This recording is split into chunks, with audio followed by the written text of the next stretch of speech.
What do you notice about the rope? The rope goes over a wheel. What you have just described is a simple machine called a pulley. Thanks to the pulley, you don't have to climb a flagpole to raise the flag. You pull down on the rope to send the flag up. The pulley at the top of the flagpole is a fixed pulley. It remains in a fixed position. The fixed pulley changes the direction of the force so that we can raise the flag by pulling down the rope while standing on the ground. Does the fixed pulley enable us to use a small force to overcome a big force? Let's do a simple experiment to find out. Now here's a load of 200 grams. How much force do you think is needed to lift a load of 200 grams? Let's add weights on this end.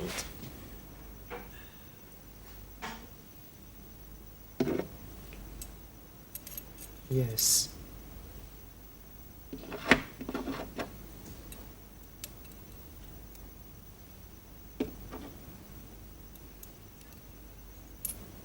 Now the load is raised.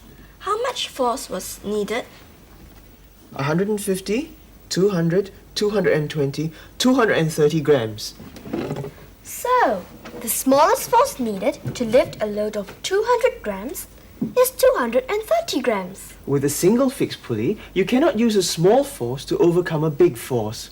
But it does make work easier because it can change the direction of the force. Without the fixed pulley, someone would have to climb the flagpole every morning. And it won't be me. We call this a fixed pulley. Does it mean there's another kind of pulley?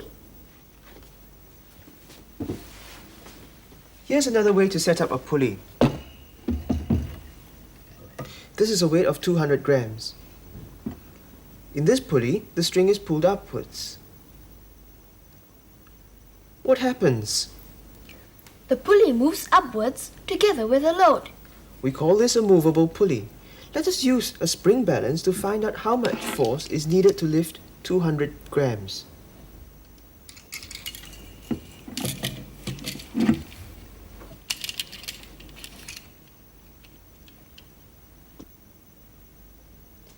It's about 125 grams. We need a force of 125 grams to lift a load of 200 grams. With a movable pulley, we have the advantage of using a small force to overcome a big force. Often, we combine fixed pulleys and movable pulleys to help us lift very heavy loads.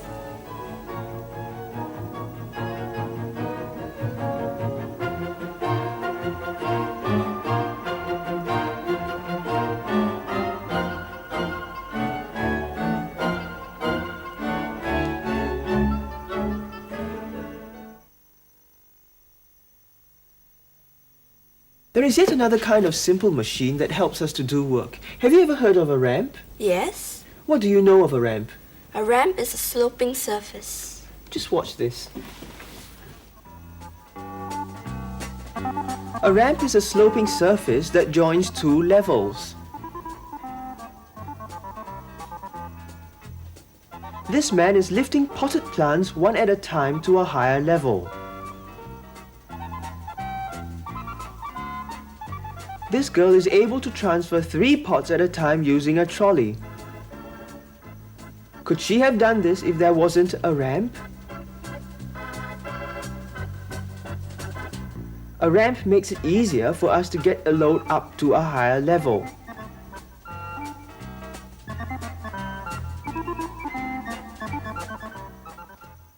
A ramp has yet another advantage. And what's that? Let me show you.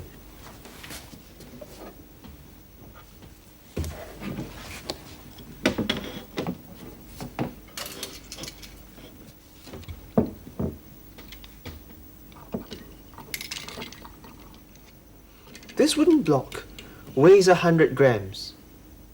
If I were to lift it up to the level of the box, I would need a force of 100 grams.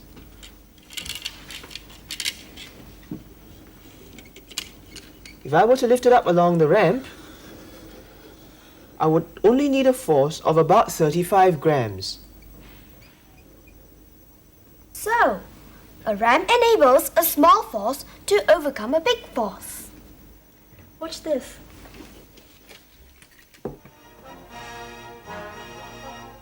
How do vehicles go up the Benjamin Shears Bridge?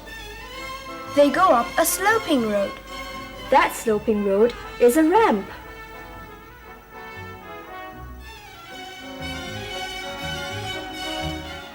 In our primary science textbook, it says that a mountain road is a kind of ramp. A ramp is a sloping surface, but a mountain road goes round and round. Watch this, Yuan Ping.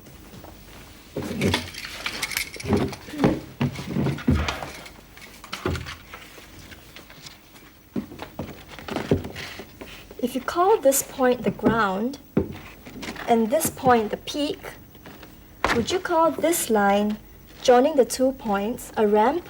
Yes? Now watch this.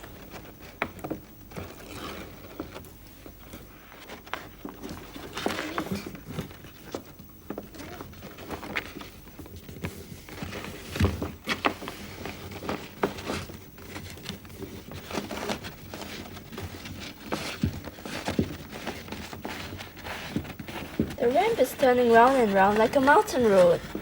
We have seen how useful machines are in helping us to do work. Machines help us in many different ways. Can you tell me how? Some machines enable us to use a small force to overcome a big force. Machines can make our work easy by changing the direction of a force. Machines also enable us to do our work much faster. Levers, wheels and axles, ramps and pulleys are all simple machines. Complex machines are made up of simple machines, as can be seen here.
What machines are used in your school?